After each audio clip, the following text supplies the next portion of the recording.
So one of the projects we had to finish up was hooking up the freshwater foot pumps, actually fresh and salt.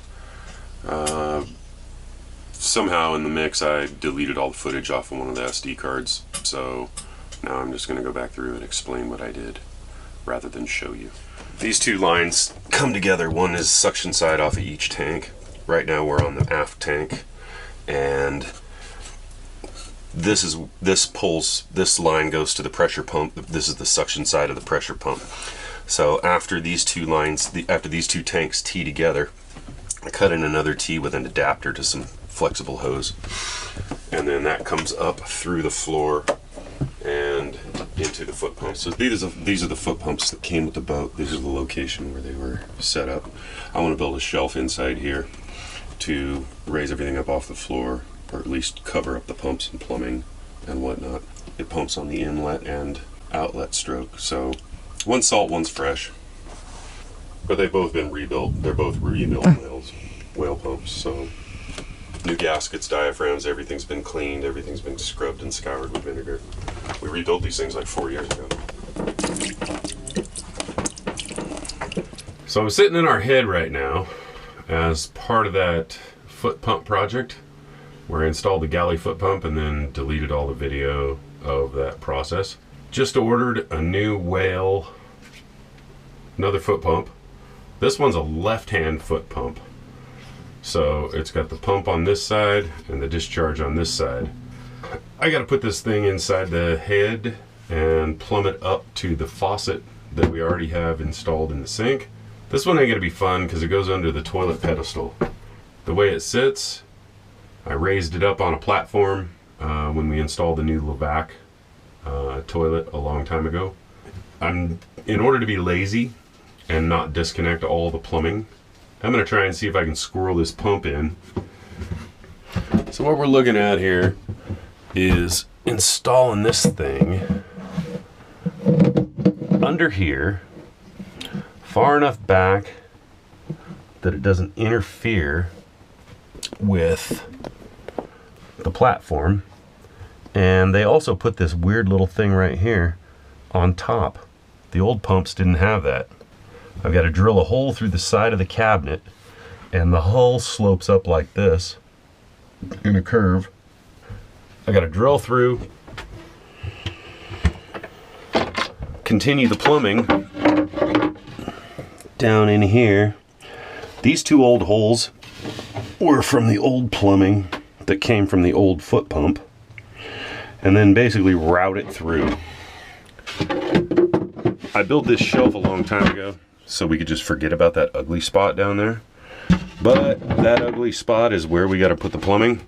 I'm going to try and jimmy jam this thing in by lifting up the toilet platform, which I've already disconnected.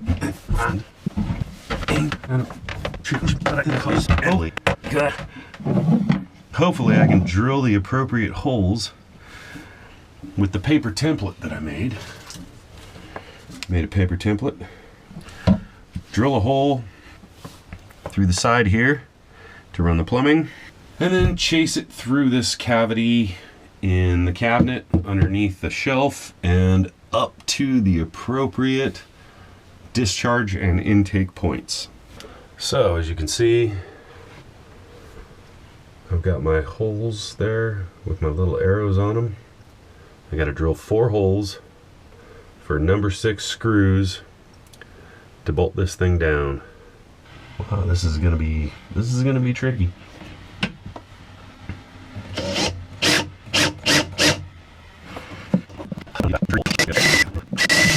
All right, 2 down.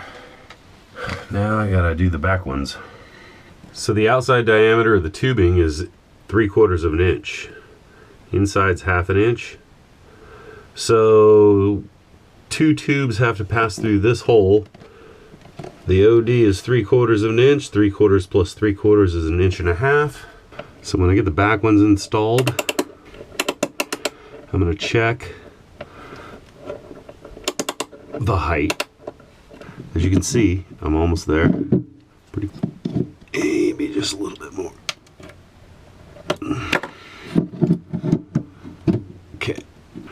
So this is where the foot pump's gonna sit. So now I just need to install the forward screws. Before I can do that, I need to cut the hole for the intake and discharge side. So I got an 1.5-inch hole saw.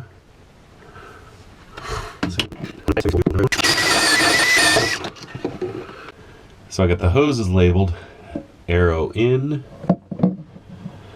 arrow out, so that way I know which one's going where.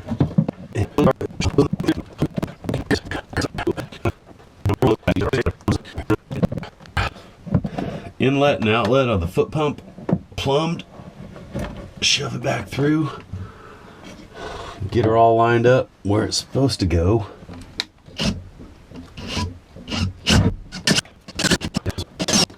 Foot pump secure.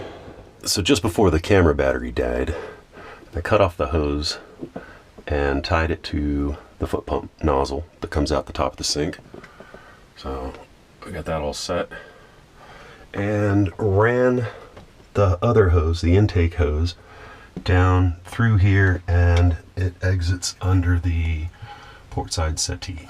So we'll go around and hook that side up now. So here's where the reinforced poly tube comes out, the vinyl. Now I've got to chase some PEX pipe down this hole into the bilge and intercept it over here. Get the connection to the water tanks. So this is where the two water tanks tee together, and that is the suction side of both the foot pumps and the 12-volt pressure pump. Alright, I'm going to make a couple of modifications here. These things, these shark bites are nice because you just pop right off. You can install them and uninstall them if needed. You just press on this collar, and there it comes loose. What I want to do is get this air hose for a tank tender up underneath. So I need to cut a short piece because I'm going to drop a T vertically down this way. So that is going to go down. This is going to go like this. This goes to the other foot pump.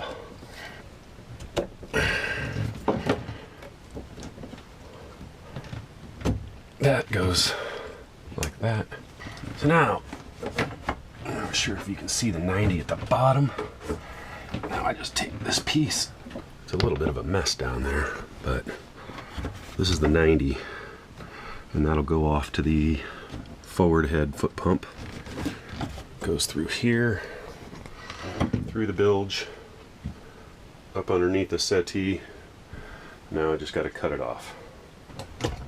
So what I have here is a threaded adapter to the hose barb. That goes to the, that's the PEX to the vinyl tubing transition. From rigid tubing to soft tubing. So there's the connection. Might shorten that tubing up a little bit. All right, only thing left to do now is give it a test.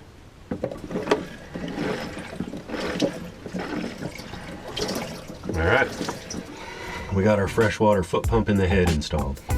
If you like it, give it a thumbs up. If you haven't already, go ahead and hit the subscribe button and tell a friend about it. Thanks for watching SV Ramble on.